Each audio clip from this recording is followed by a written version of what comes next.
Welcome everybody for coming here today, and the turnout once again, it underlines just what a fantastic boxing city Belfast has become. This is the biggest ever event that's been put on here. It's going to be a very, very special night. I'm looking forward to commentating and broadcasting on it immensely, because it's going to be something very special. And you only need to look out at that arena here at Windsor Park and see just how good it's going to be for a major boxing event. Well, our promoter, of course, is Frank Warren, and I'm excited about it, Frank, and I'm sure you must be as well.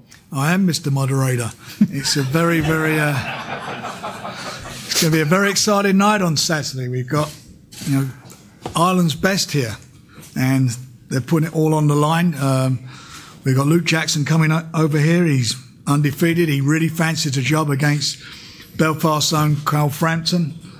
Carl, you couldn't work with a better guy than him. He's a tremendous professional. He's a joy to work with, and it's because of him that we're here and delivering, I think, the biggest boxing show that Belfast has ever had. If I maybe stand to be corrected, I think it is. And it's more or less sold out, so it's going to be fantastic, fantastic atmosphere here. And then we've got Paddy Barnes, Belfast own.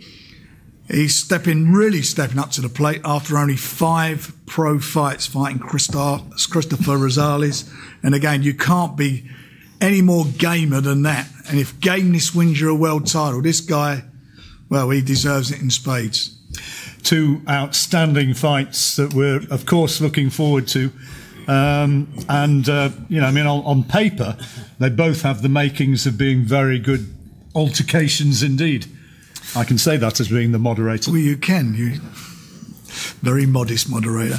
Yeah, they are. They are what they are. Luke's not coming here for just a sightseeing trip. He's here. He fancies the job, and it's a big opportunity for him to upset the apple cart and put himself into some even bigger fights. But Carl's a true professional, and I think Carl, at the end of the day, knows what's at stake here. He's not going to be looking to lose in front of his home fans, and he's be looking to make a further statement and put himself in a position where he's fighting, for a full world title, or at the worst case, or a best case, a unification match. It's no secret Josh Warrington's coming here. So, there are big things that could happen for the winner of this fight.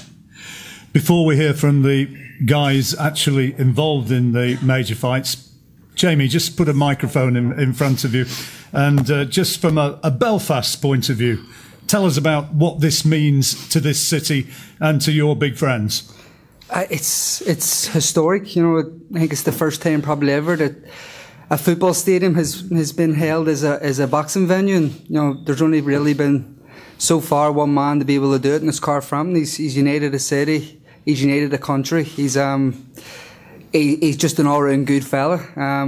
He looks phenomenal at the minute. I've never seen him as more happier. A mental state has been phenomenal. He looks in fantastic shape with Jamie Moore. And don't even get me started about my mate, Paddy Barnes. It's a dream come true. If not for me to become world champion, for my friends and my family to become world champions would be amazing. My brother and Paddy's a godfather to my niece, so he's basically family to me. And if he becomes world champion on Saturday night, it's like another member of my own family becoming world champion. Paddy, for people watching, Jamie, I beg your pardon. For people watching on who maybe haven't been over to Belfast watching fights and watching promotions over here, the amazing atmosphere that you get in this city, what is it about Belfast and boxing? We're a boxing city. The boxers in Belfast, in Northern Ireland and Ireland in general, are held in high esteem. We can say we're not a great footballing city, but some will argue here. But we're a great boxing city. We've always been a great boxing city from right back in the day. But you see a boxer growing up, in my road alone, I think there was 9 boxing clubs. It was the first and foremost thing you done. You were put in the football or you went to boxing. You learned how the discipline in boxing. You learned how to respect your elders, you learned how to respect others, but you also learned how to defend yourself. And I think everyone in school done boxing, so we understand a good boxer and a bad boxer. So the opponents coming over, they'll get the respect from the crowd. They'll be hostile, and it'll be hectic, but they'll get respect because they know a good fight and they know a good fighter. Now there's a good undercard. I think things are all kicking off at about 4:30 in the afternoon, so you'll have your own favourites who you've seen and you've met and you'll be wanting to watch, so come along here early. The main televised action, as you've heard, starts at around about 7:45, and the first fight actually in the ring that's going to be on BT Sport is Paddy and Christopher's battle. So you want to see the world title fight, world flyweight title fight, please get along early and don't be sure not to miss that. We've got some really good undercard fights as well, including Stephen Ward, who's sitting down to my right in front of me, up against Steve Collins Jr., light heavyweights, 8-rounder this one.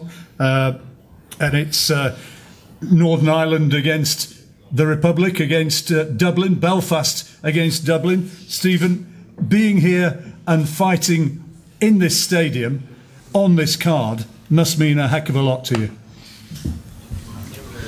I was over the moon when I got the call to say I was on the bill, and I was happy enough just to be on the bill. And then obviously with great management, MTK, they were able to get me the challenge at Steve Collins, which is a great fight. We're both early enough on in our careers, and we're looking to push on now. So it was just icing on the cake, like, for me.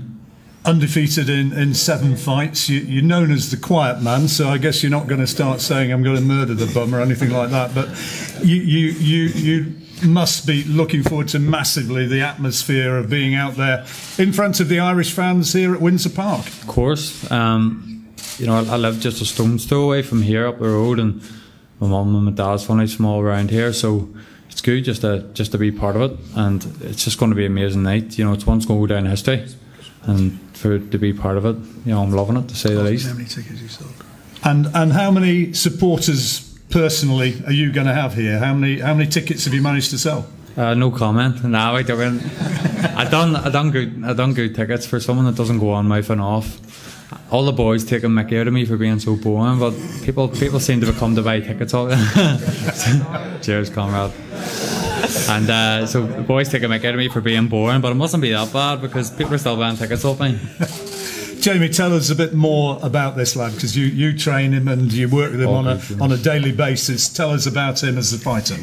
Yeah, he's coming on leaps and bounds. He's a great lad. You're right. He's known as the quiet man. He keeps himself to himself, but there's some banter what goes on in our gym, and unfortunately Stephen's at the brunt of it sometimes because he don't really come back with anything. But he's a great kid. He's a disciplined athlete, unbelievably disciplined, and I'm looking forward to seeing how he performs, because he's been putting the work in the gym. The development of him in the gym has been really impressive over the last 3 months, and I think he's going to put in a great performance. What ways has he really been improving? He's relaxing more, which was one of the problems at first. He was a little bit stiff and rigid. He's fighting on the inside much better. I think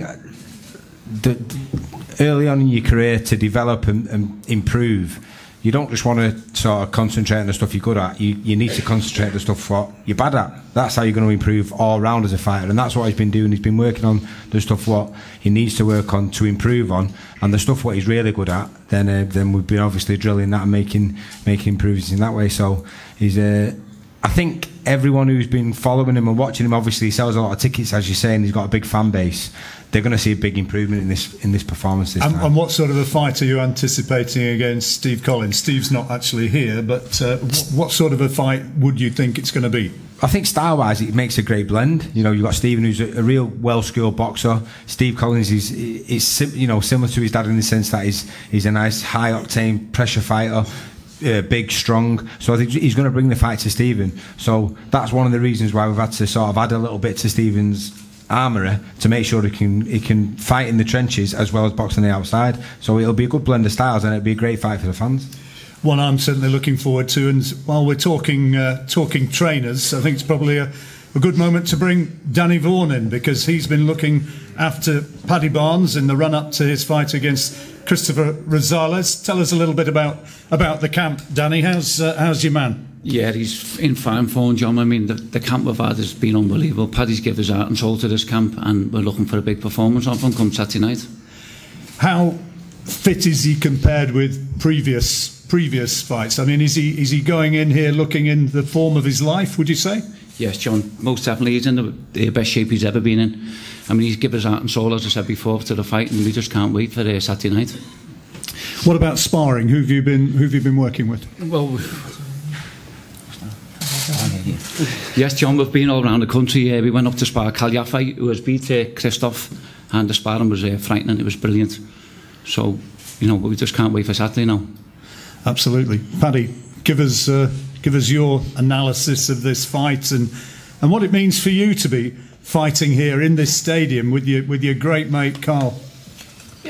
I think it's going to be a great fight. Christopher's style, he's relentless. My own style is relentless too, so it's the makings of a great fight, and it's definitely going to be fight of the night. You've had this fabulous amateur career, which Thomas sort of alluded to. Twice an Olympic bronze medalist. You've won Commonwealth titles. You've won the European title. If you were to actually win this belt on Saturday night, where would it rank for you? How much would it mean? Well, as I said, I won them 2 Olympic bronze medals, but I still hold the European title win as an amateur the highest, because in the Olympics it's only 3rd, but in Europe it was 1st. So to be world champion, especially in my home city, it'll just be the best thing ever. And how much of a lift can these guys who've come along here to hear you speak today, when you actually walk out into that stadium and you hear the Irish voices cheering for you, how much of a lift is that going to give you? I don't really know yet. I fought with like 16,000 and 17,000 people before around the world, but it's the first time I'm going to fight in such a large crowd. In front of such a large crowd in my home city, and it's something that I'm really, really excited to do. I don't think too many people know you better than the man sitting to my right here, Carl. And before we talk about your fight specifically, Carl, tell us a little bit about what it would mean to you to actually share in a bill where Paddy goes on to become a world champion. Yeah, I've spoke about this. Like it means the world, and Jamie Conlon mentioned it earlier. It's good to see, and we're all very supportive of each other, all the boxers in this city, and it's good to see everyone doing well. So for Paddy to have the chance to fight and win a world title in only his 6th fight, I remember talking about it and saying when he'd 1 or 2 fights that don't be surprised if Paddy wins a world title in say 10 fights, and he's gone a bit better, and he's knocked 4 off that. So I believe that his fight with Rosales could steal the show. I like both their styles, very aggressive, high work rate, both of them. I think it's going to be a very, very good fight, but I'm backing Paddy. I genuinely, I see a different side to him. I think Paddy's always a joker, but he's very, very serious this time, and I believe he's going to become world champion in only his 6th fight, which is an amazing thing. The bookies, interestingly, disagree. They've got Christopher here as quite a strong favourite. Paddy Barnes, if you shop around, I think apparently you can get around about 2-1 against him winning this, which looks kind of a tempting bet. Not for me. Not that I'd advocate it, of course. No, it's just look, you put your money on who you think's going to win. If I had my last pound, I'd be sticking it on Paddy. Let's see if we can just get Christopher's thoughts about coming here. We've got a translator here. Can you ask him how much he's looking forward to this fight, whether he's worried about coming out and fighting in Paddy's territory? ¿Qué esperas de esta? Si estás preocupado venir a pelear aquí con Paddy en el terreno de él. Bueno, primeramente, buenas tardes a todos. Gracias a Dios, pues no tememos a nada de eso. Estamos acostumbrados a pelear en patio ajeno y pues estamos disponibles a retener nuestro título. Venimos con toda confianza. Arriba del ring simplemente vamos a hacer Paddy y yo, y no hay ningún inconveniente con eso. He is used to. First of all, he said, well, good evening to everybody. And he is used to fight out he's down all the time, and he will have no other over the ring. It's gonna be him and Paddy. That's it. So he's coming to retain his title. How much does he know about Paddy as a boxer? How much has he been able to study him? ¿Qué tanto sabes de Paddy Bryan? Bueno, creo que sé lo necesario para poder derrotarlo el sábado. He knows enough. He knows what he needs to win on Saturday. How does he believe that he is going to win? What sort of a fight are we going to see? ¿Qué clase de pelea esperamos para el sábado? ¿Qué te hace creer que va a ganar? Bueno, pues espero, verdad, que la pelea lo ofrezca Paddy, porque yo desde que suena la campana yo ofrezco pelea, ya sea que él vaya a plantarse, verdad, chocarse conmigo o vaya a correrse, cualquiera de las dos formas, pues igualmente vamos a buscar cómo cazarlo. Venimos preparados para cualquier estrategia que él traiga y pues venimos listos para llevarnos la victoria nuevamente. He will prepare. He is coming ready to take his victory, take his belt home.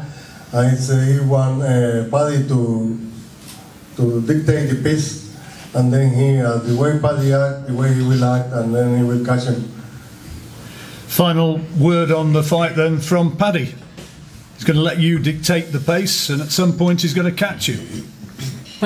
Well, if he lets me set the pace, it's going to be my fate, because if I can dictate the pace, I'm going to control the distance, and there's no way I'm going to let it slip up.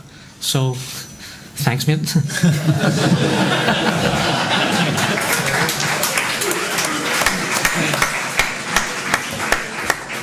Paddy dice que bueno, si lo vas a dejar que él elija la pelea, te da muchas gracias, porque él así entonces sabrá qué hacer.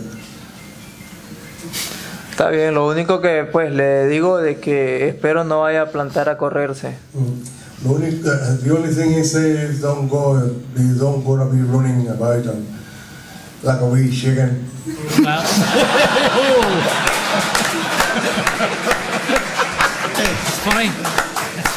it's funny to say don't go running about, because my exact name is Gonzalez. Speedy Gonzalez. Él dice que el segundo nombre es González, Speedy González. O sea, conoce a Speedy González, ¿no? El ratoncito. No importa, como sea, lo cazamos. Anyway, he's gonna catch you. Keep on. Okay, well, we'll leave that one there for the moment, and just a reminder again, just to emphasise the fact, I mean, everybody's looking forward to this, and a lot of people are looking at the card and saying this could well be the fight of the night. If you want to see it and you're coming here on Saturday night, you need to be in your seats early, because it will be getting underway before 8 o'clock, so be here early and make sure you see that one. Spicy one, Frank. Very, very. I can't wait to see it. You know, it's going to be. I'm looking for history to be made, and I think everybody's behind. With due respects to Christopher, but everybody's behind Paddy, and we all want to see it happen for him. And it's up to him at the end of the day. But I believe he can do it. Certainly a fantastic fight to look forward to, and this one as well. You talked about how good it's been working with Carl Frampton, and how good he is at selling a show, and really has been responsible for us being here at Windsor Park. And it's a cracking fight on paper, an undefeated guy who's got the opportunity to lift himself and raise himself to a new level. Well, he is, and he's a consummate professional, and he's not fazed by any challenge. He's, you know, when we got together, all he kept saying is, I want the big fights. I want to fight the best that are around. And he's been asking for those. He wanted to fight here, and we've delivered for him. And as I said earlier on, it's now all about him doing the business. And he comes through it. He will be involved in a major fight, which I know the fans will love. But he's got this guy here, as I say, you know, he's coming here. He thinks he's going to upset the apple cart, and we will see. And people, you know, earlier on you talk about underdogs and bookmakers. You know, James DeGale, who I promoted against Truex, was it about 9 months ago?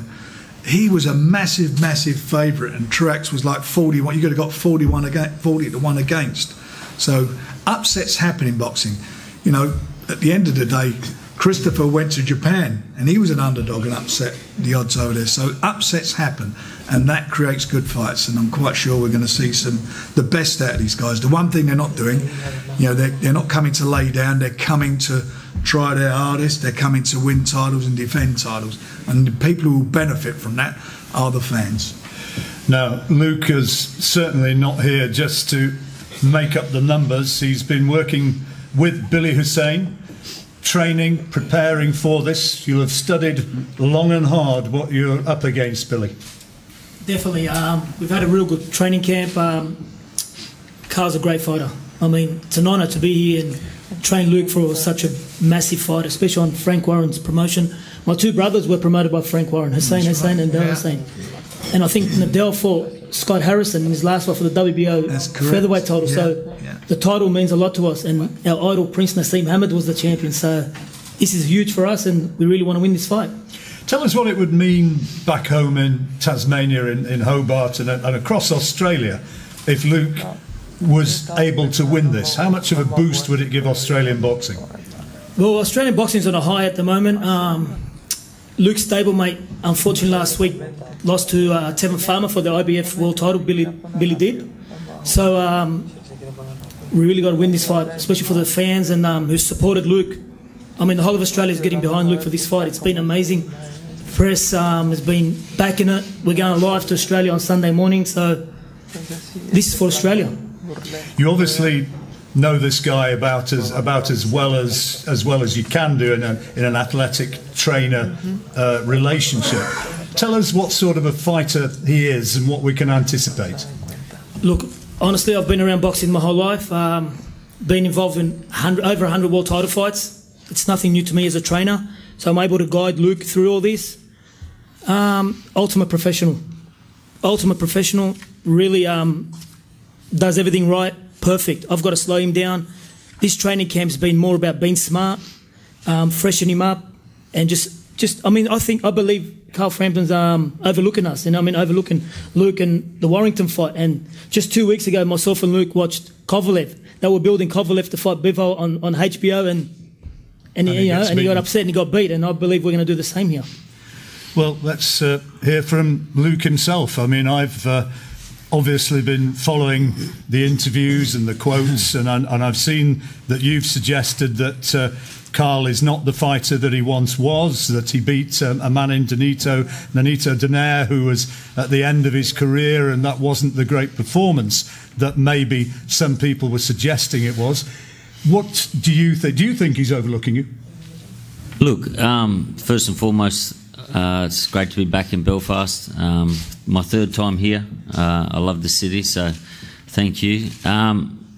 At the start, maybe I thought he was overlooking me a bit, but I think he understands what's at stake, and if he loses to me, his career is pretty much over. How do you beat him? Well, we've trained extremely hard and smart this camp, and I spent a lot more time with Billy Hussein than what I normally do. And I've got to fight the perfect fight. I've got to fight the perfect fight, and I believe I can do that. The past, I mean, you had a difficult childhood, I know. If you got that belt and became a world champion, put into words what it would mean for you and for the people who know you. Well, it's a real life Rocky story, then, isn't it? I come from nothing, and there's a lot that I've had to deal with in my life to get to this position. I won't go into it because we'd be sitting here all day. But look, I'm very proud of myself to be able to be here and sitting up here. And my father is 67 years old, and he's never left the country of Australia. And for me to give my father a reason to fly halfway across the world, that fills me with pride. And I know the crowds on Carl's side on Saturday night, but you guys in Belfast have been so welcoming, and I have my small crew that are up the back that have flown over with my father. So I'm fighting for them and everyone back in Australia. Tell us about your feelings about going out in front of the 25,000 people who are going to be here the vast majority of whom are going to be baying for this guy. Yeah, look, it's no surprise it's going to be hostile. And look, I can sit here and I can say I can handle it, I can do this, I can do that, but at the end of the day, I've got to do it, don't I? You know what I mean? And look, I've tried for this training camp to prepare for it mentally, and that's one thing that I've done this training camp, is I've really tried to prepare myself mentally for all those things that could happen in the fight, and we've just got to wait and see now if it works. But you know, I've had a great training camp. I'm confident. My weight is good and my mind is clear, so I'm ready to weigh in and fight. How do you begin? Last one for the moment. How do you begin to actually psychologically prepare yourself for what's going to be coming at you, for going out there? And when you walk in, you know, you're going to be hit by that wall of noise. How do you prepare for that? Well, it's the same as anything. You know, how do you prepare for any fight? You start. You know, at the start of training camp, you mentally prepare. I've started preparing for this from when I was here for the press conference last time. When we walked down onto the pitch, I was looking around thinking, you know, next time I'm here, there's going to be 24,000 people screaming. You know, and I've visualised it. And look, if you visualise stuff, it comes true. And I've visualised this moment for a long time. And you know, I'm thankful for the opportunity, and I'm going to grab it with both hands. Okay, well, we've heard from this side of the table. Let's go across to the far end now and hear from Jamie once again. Working with this guy, you obviously have worked out a tremendous fighter and trainer relationship as well. But with the big possibility of a world title unification match against Josh Warrington coming up perhaps before the end of the year, how difficult has it been to effectively keep your eye on the ball? It's not, to be honest. It really hasn't been difficult. Carl Frampton's the consummate professional, and you know, obviously we wanted a big unification fight or one of the top 2 or 3 guys in the world, and it just wasn't possible. But what you've got to understand is this has been a dream of Carl's for a long time, and it doesn't matter who's in the opposite corner. I would have been more worried if we was back at the SSE Arena and he'd been there and done it many, many times, and he was fighting Luke Jackson, because then there would have been the slight possibility of maybe him taking his eye off the ball. But you know, I understand why Luke Jackson's camp are trying to hope that he's overlooked him, and you know, because the only way they can sort of try and gain any confidence for themselves is to hope that Carl Frampton's overlooked him and he's not trained properly, yeah, and it's just not the case. In fact, he's in the best shape. We know we go to Manchester Institute of Health and Performance every week, training altitude chamber, and the statistics tell us his test is 10% fitter than he was for Danair now at the same time. So he's not guesswork. We know where he's at, and you know, he's in the form of his career, he really is. So if you were to compare the Carl Frampton who you've been working with now against the guy who you saw from a distance, you weren't actually working with him then when he beat Leo Santa Cruz, but how good do you think he is compared with the Carl Frampton of 2-3 years ago? I think he's in his prime.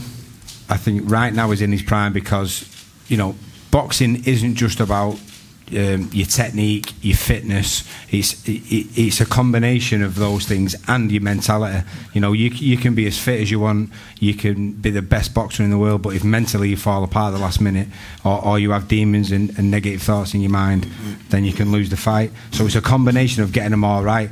And since, you know, it's been nearly 12 months now that Carl's been with us, you know, gradually we've got him to the stage where he's come back to where he maybe was years ago. He's enjoying the sport and he's improving. He's still improving now, which is a scary thought. Just talk for a moment about him technically. I mean, I've heard you speaking before with Mike Costello actually about his wonderful judgment of distance, the way in which he bosses a fight by judging his range. Yeah. What do you mean exactly by that? It's difficult to explain because it's so hard to teach. You don't teach them things, I should say. You know, those they're natural attributes. What, you know, there's only a very few number of fighters who've got that stuff, and when you sit there and watch the sparring and watch him go to work, sometimes he'll do stuff and you just think, wow, You know, Martin Murray, for instance. Martin Murray's a world-class fighter, and he'll stand next to me watching the sparring and just go, wow. So these little things what you do, what you can't teach, it's a natural attribute. And, you know, fighters hoping, who are going to fight him, hoping that he makes mistakes or hoping he does certain things where they can lull him in. When the first bell goes, they realise it's just a total different level. And just before we hear from Carl, one other thing. Have you had to kind of guard against or instill in him, don't get too overhyped by fighting here at Windsor Park? I think that's part of a trainer's job. It's not just, let's get in the gym 12 weeks from a fight and get you fit. You know, you have to prepare him mentally, you have to guide him psychologically through it. And very much so. I've got my own little plan in my head where, you know, I'll let him enjoy the occasion for a little bit, and then there'll be a point where I'll make him switch off and we focus and we go through our little routine.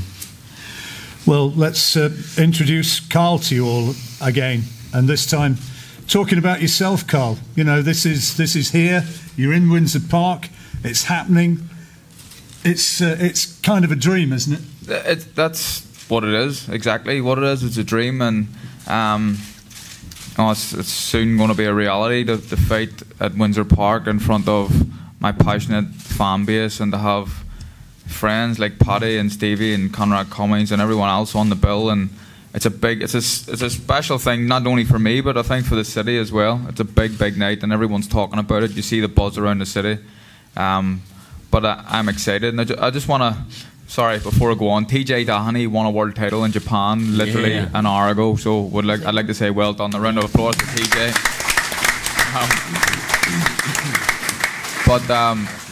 Look, I'm ready for this, and I've seen a few things that Luke and has said, and I think he kind of there now he says that he sees that I'm not overlooking him, but I haven't been this whole camp. It hasn't just changed in the last 2 weeks, from start to finish.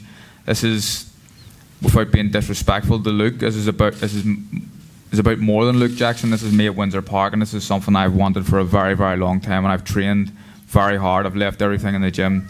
As Jamie says, I'm fitter now than I was against the Nino Donaire. And at that point, I felt I was in the shape of my life, because mentally, like, I'm so happy with boxing the last year. Everything's flipped for me, and I was winning fights and beating big names, but I wasn't enjoying it. Now I'm enjoying it. I think Jamie's right. I'm in my prime now, and you're going to see bigger performances. This is your part of Belfast, isn't it? I mean, that you've been coming here since you were a little lad. Tell us about that. Yeah, no, I've always came to watch the football, and first time I was here, I think Northern Ireland played France, and I've seen guys like Lilian Thuram and I think Vieira and stuff were playing. You know, a great French team that went on to win the World Cup. So that's what I was here as a football fan all the time. Again, I'd like to thank the residents as well in the surrounding area for working with the IFA and helping make this happen. But it's a dream. It's a dream, you know what I mean? Kind of when I was... You talk about boxing in the Odyssey and 9,000, it's a big crowd, and I love that, and that was great to fill that out. But then when you start filling the Odyssey, when you start to bring big numbers to Vegas and New York, then you start to think about Windsor as a venue. And but for the last sort of 5 years, it's been a dream of mine, and now we're doing it. And just a word about this fella as an opponent. He's backtracked a little bit from some of the things that he said earlier on. You know, about that maybe you're not quite the fighter that you were, and that you're looking past him. How much do you know about him? And just answer that as well. I know a fair bit about him. I know that he's very highly ranked with the WBO. You know, he hasn't got himself into that position for being a bad fighter. I think he's a solid professional, and he's a good fighter. But I just believe that I'm a different level. But it doesn't matter what anyone says right now. It's whatever happens on the night. That's the important thing. I can say whatever, Luke can say whatever, but it's all about getting the hand raised at the end of the night, and that's what I'm going to do. I'm going to have my hand raised. I'm ready for this fight. And when people talk about me overlooking and talking about Warrington or Valdez, I get asked them questions. I don't start talking about them. People ask me a question and I mention them, and they are the fights that I want. But Luke Jackson is the only guy that's been on my mind this whole training camp. Frank, you've heard from both lads there. It's something that I'm looking forward to immensely as the guy who's going to be commentating for it on BT Sport, and as the promoter, you must be just loving it. I am. It's just, as I say, it's delivering Carl's dream, and we certainly don't want it turning into a nightmare. He's got to be out there and, as he says, be at his best. And you've heard what, obviously, all the guys have said, and I think what Jamie said is quite critical and quite crucial to the mindset. That he feels he's hitting his prime. He's in his prime, and I know one thing for sure. As I said earlier, he's been a joy to work with. You couldn't work with a more professional guy. He's a fantastic person to work with, and a happy fighter is a good fighter, is a quality fighter. And I like to believe he's happy now, and I like to feel that he feels that, he's got everybody working and acting in his best interest. And the benefit of that, as I keep saying, will be the fans. This is going to be a great show on Saturday. It's going to be a great occasion, and I think we're going to deliver to the Irish Belfast crowd. We're going to deliver them something that they'll be talking about for a long time. And by the way, we've got the big man here as well. Big Fury, yeah, of course. But just one more thing. Just Frank mentioned me about being a happy fighter. Since I've teamed up with Jamie and Nigel Travis and all the boys in the gym, since I've teamed up with Frank, since I've teamed up with MTK, I feel like a different person. I wish I'd have done it a few years ago. I'm so happy now. I'm enjoying boxing. I'm ready again to put on the big performances. We wish you'd done it a few years ago, but anyway.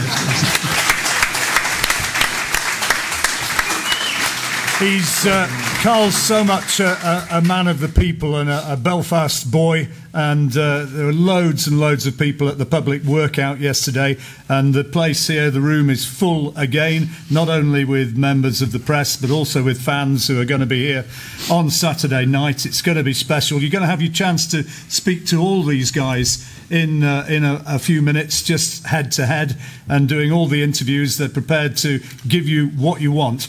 But in the time being, can we open it up to you and take some questions from the floor? All the guys are here. Fire away. Come on, don't be shy. Don't rush. Yeah, go on. Hi Carl. After you beat Luke Jackson and then Frank, if you fight Frampton, should we expect that fight to be here in Northern Ireland? Again, look, that's not a fight that I'm. That's not a fight that I'm thinking about right now. I'm thinking about Luke Jackson. So I probably should have stayed at the start. I don't really want to answer questions about Warrington or Valdez or anyone else. I'm fully focused on Luke Jackson. Anybody else? Yeah. Question for Stevie. Stevie, when are you getting measured for a suit? He's got to get 8-0. 8-0. Come to the kids after this, so walk into the suit with a suit, everything goes in court.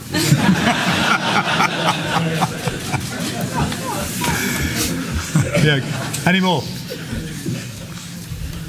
Yes, down the back. Just a question for Carl. You've obviously fought all over the world, in Vegas and Belfast many times. How would you compare Vegas and Belfast? And obviously, what would you compare? We all think we know what you're going to say. Well, they're very different places, Vegas and Belfast. It's not as warm here, is it? No, I love the fight at home, but look, I'd love a trip stateside as well before I hang them up. Any more? Yep, down the back. How are you getting on with the lingo, mate? Is there any press here? What's going on? Yeah, what's going on? Is there? They're frightened in case somebody leaks their quote. They want to do it in private now, don't they? Are we? Any more? Any more questions? Right. What happened to the old days when the press used to ask questions? I know. Where's Colin Hart? That would appear to be it. Great. Can I Go just on, interrupt? carry on. I didn't get a chance to before, but I just want to thank my whole team for. It's been a 6-year journey since I turned professional. So first and foremost, my trainer Billy Hussain, my manager Mike Altamura, and my promoter Adam Wilcock. Thank you guys for making this happen. So it's been a long journey, and we're nearly here. Right, that pretty much concludes things. Final word from Frank. Saturday night, this place is going to rock. You're going to enjoy yourselves. see you guys in action, and I'm sure everybody's going to come away happy.